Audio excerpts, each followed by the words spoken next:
नमस्कार, मी राहुल कुलकर्णी. ज्याला आपण पूर्ण सुरक्षेच्या पातळी म्हणतो, त्या सगळ्या पातळीची योग्य ती काळजी घेऊन आपण अशा ठिकाणी आलेलो आहोत की जिथे आजपर्यंत जेवढे म्हणून कोविड बाधित पेशंट होते त्या पेशंटचे पॉझिटिव्ह सॅम्पल्स ठेवलेले.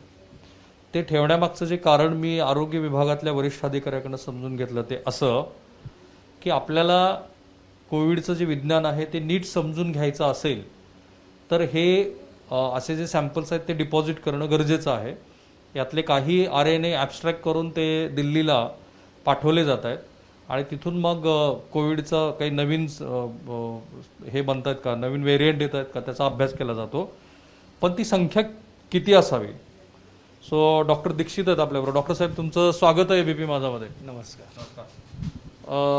ज्या लॅबमध्ये आता इथे आपण उभा आहोत, इथे किती सॅम्पल आहेत डॉक्टर साहेब? इथं आपल्याकडे 14,000पेक्षा जास्त सॅम्पल्स आता स्टोअर केले. डे 1 पासून? हा, डे 1 पासूनचे सॅम्पल्स आपल्याकडे. केव्हा सुरू झाली?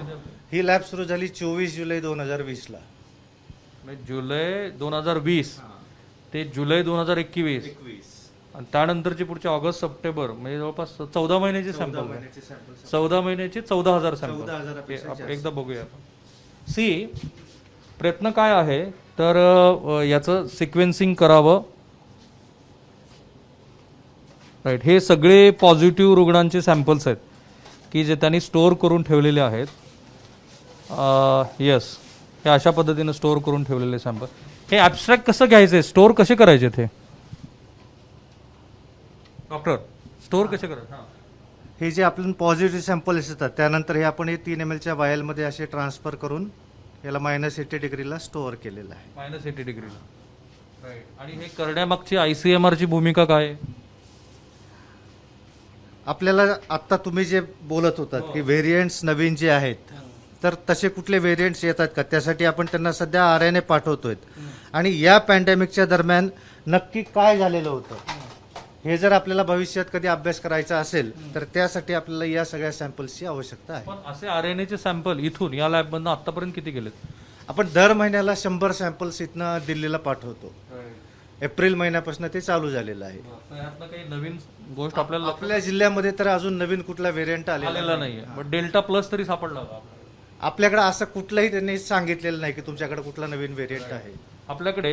मी थोडंसं आणखी एलोबरेट करतो. आपल्याकडे साधारणपणे 3 महिन्यापूर्वी ही चर्चा सुरू झाली होती की जे UK मध्ये होतं, I think UK is one of the finest country की जिथे वैज्ञानिकदृष्ट्या खूप गोष्टी बघितल्या जातात.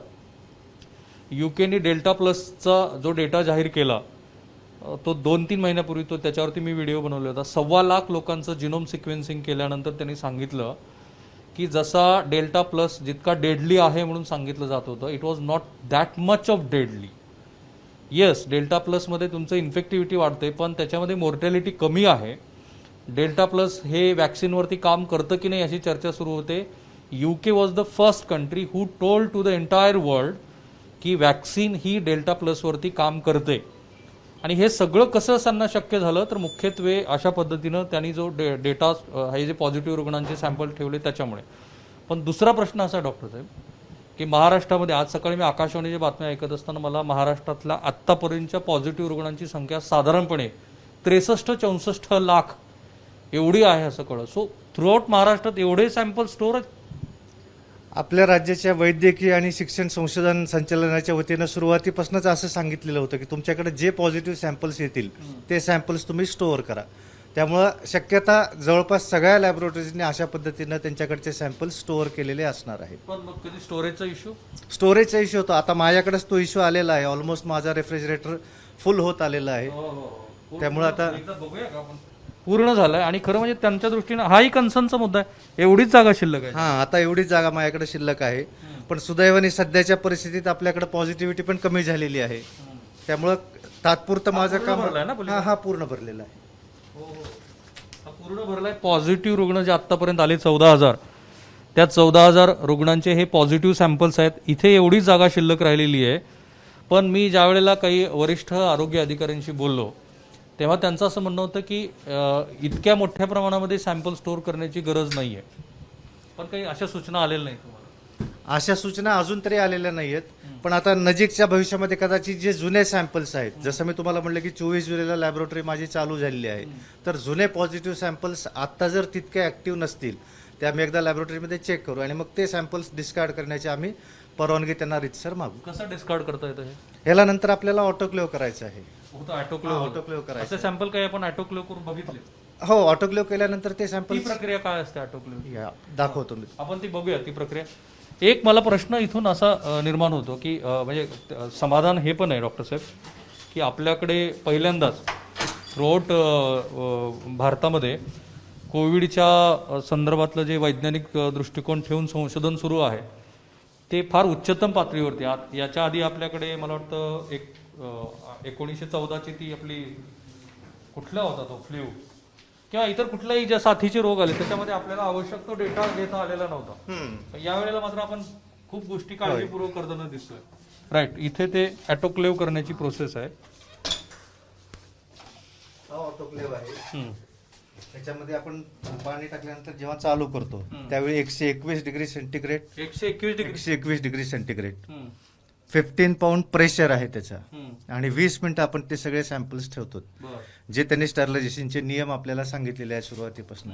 त्या पद्धतीने याच्यामध्ये ते सगळे सॅम्पल्स ठेवले जातात आणि मग तो सायकल कंप्लीट झाल्याच्या नंतर आता ते डिस्कार्ड करायला योग्य आहे. अच्छा, मला एक दुसरा प्रश्न की आता सगळ्या अमेरिकेलाही तो प्रश्न पडलाय की हा जो काही व्हायरस आहे तो कदाचित वुहानमधनं बाहेर पडलेला असावा अशी शक्यता व्यक्त केली जाते. त्यावरती CIA लोकांनी बऱ्यापैकी त्याचं संशोधन सुरू केलेलं आहे. पण nobody is really firm की तो वुहानच्याच लॅबमधनं बाहेर पडला होता का. पण ज्याला BSL-4 BSL-3 असं जे ग्लोबल स्टँडर्ड आहे त्याप्रमाणे ते BSL-4ची वुहानची निश्चितच लॅब नव्हती आणि तिथे 2 दशकापासून संशोधन सुरू होतं ज्याला शेंगली म्हणतात. ती शेंगली नाव ज्याला बॅट वुमन असं म्हटलं जातं चीनची.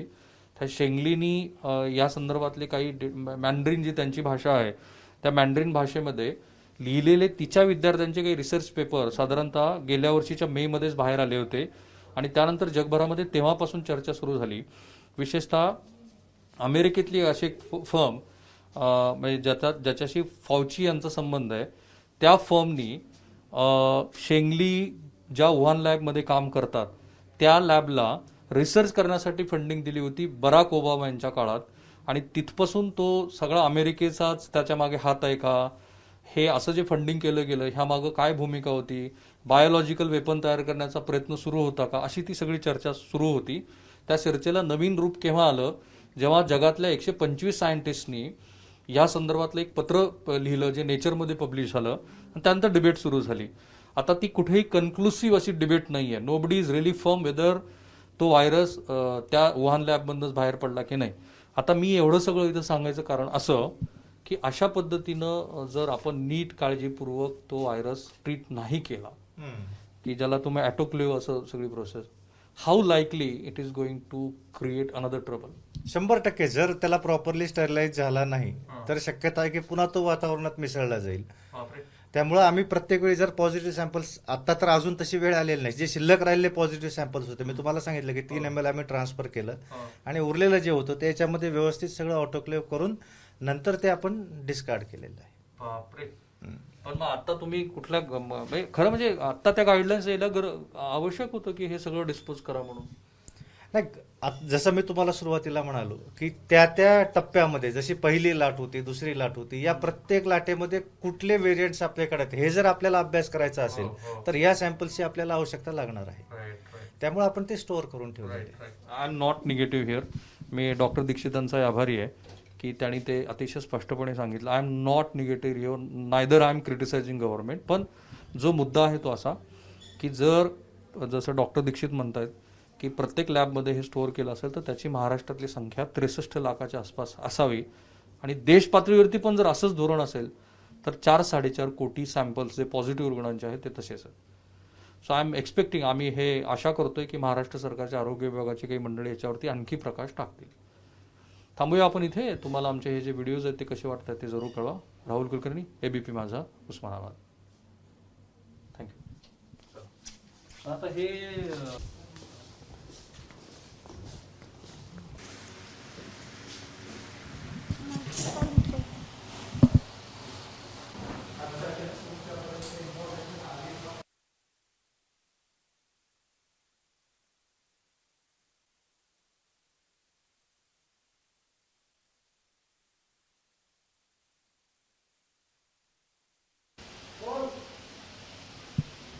मी जसं नेहमी म्हणत असतो की सायन्स इज रिअली फॅसिनेटिंग. विज्ञान हे तुम्हाला रंजकतापेक्षाही रंजक असतं.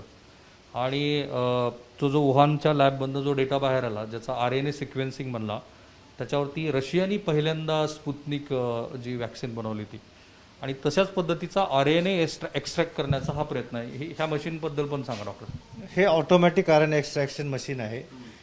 हे आपल्याला जून महिन्यामध्ये युनिसेफकडनं अवेलेबल झालेलं आहे. या युनिसेफकडनं यापूर्वी आपल्याकडं फक्त मॅन्युअली आपण RNA एक्स्ट्रॅक्ट करत होतो, आणि मग त्या सगळ्या प्रोसेसला आपल्याला वेळ लागत होता. मग सेकंड वेव्ह चालू झाल्याच्या नंतर आमचे प्रयत्न होते जिल्हा प्रशासनाच्या माध्यमातून, विद्यापीठाच्या माध्यमातून, आणि मी वैयक्तिक ICMRच्या सतत संपर्कात होतो की कुठल्या तरी स्कीममधनं आम्हाला जर असं काही मिळालं तर हे युनिसेफची त्यांच्याकडे जो प्रोजेक्ट चालू होता ICMR सोबत, त्यांनी आपल्याला त्या प्रोजेक्टमधनं हा ऑटोमॅटिक एक्स्ट्रॅक्शन मशीन दिलेलं आहे. RNA सेपरेट करण्याची प्रक्रिया ही वॅक्सिन बनवण्याच्या प्रक्रियेमध्ये किंवा कोरोनाच्या उपचार पद्धतीमध्ये किती महत्वाची आहे मला माहिती आहे, पण आपल्या प्रेक्षकांना सांगा. अत्यंत महत्वाची ही गोष्ट आहे. कारण जोपर्यंत तो RNA, आत्ता जसं आपलं ह्याच्या आधी बोलणं झालं होतं की नवीन व्हेरियंट जर आपल्याला शोधायचा असेल तर आपल्याला हा RNA तिथं सिक्वेन्सिंगसाठी पाठवायला लागेल. त्यामुळे जसं सिक्वेन्सिंगला तो महत्वाचा आहे, तशाच पद्धतीनं तो वॅक्सिन डेव्हलपमेंट करण्याच्या प्रोसेसमध्ये पण अतिशय महत्वाचा आहे. ही मशीन वर्कआउट कशी करते? आत्ता या मशीनमध्ये 96 सॅम्पल्स आपण एका वेळी लावू शकतो, आणि 23 मिनिटांमध्ये ती संपूर्ण प्रोसेस ऑटोमॅटिक पद्धतीने 23 मिनिट्स. आणि त्यातून मग तुम्हाला RNA सेपरेट. RNA आम्हाला त्यातनं मिळतो, जो आम्ही पुढे PCR साठी, RT-PCR साठी वापरतो. एक प्रश्न, DNA आणि RNA मध्ये फरक काय? DNA म्हणजे डीऑक्झीरायबोन्यूक्लिक ऍसिड. ह्युमन बीइंग असेल किंवा DNA व्हायरसेस पण आहेत आपल्याकडे, आणि RNA म्हणजे रायबोन्यूक्लिक ऍसिड.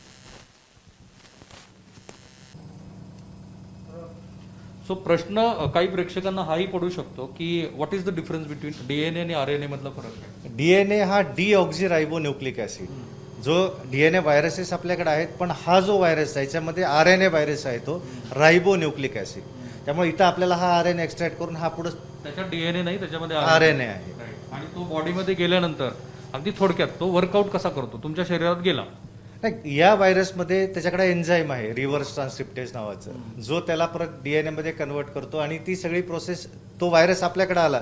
एक बेसिक गोष्ट आहे, व्हायरस आपल्याकडे आल्यानंतर तो आपली जी मशिनरी आहे ती मशिनरी वापरायचा प्रयत्न करेल आणि त्याची संख्या वाढवेल. आणखीन एक डॉक्टर साहेबांनी मला सांगितलं, ते असं आपण काही लॅबमध्ये जात नाही, हे RT-PCR रूम आहे आतमध्ये. त्यांना एक सुरुवातीला ही महाराष्ट्रातली लोकवर्गणीमधून तयार झालेली पहिली लॅब आहे, बरोबर ना?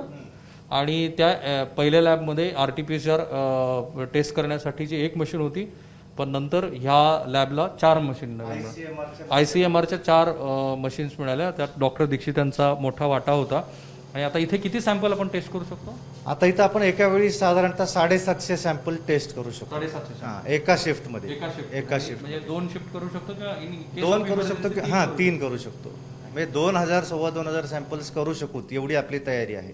म्हणजे तिसरी लाट जर यदा कदाचित आली तर टेस्टिंगच्या माध्यमातून आम्ही इथं आता पूर्णपणे तयार आहोत. आता प्रेक्षकांना हा प्रश्न पडला असेल की हे सगळं ज्यावेळेला इतके सगळे सॅम्पल बघितल्यानंतर ह्या सगळ्या सॅम्पलचं त्यांना नष्ट करण्याची जी प्रक्रिया आहे ती कशी केली जाते तेही आपण बघूया, आणि आपण तिथे थांबूया.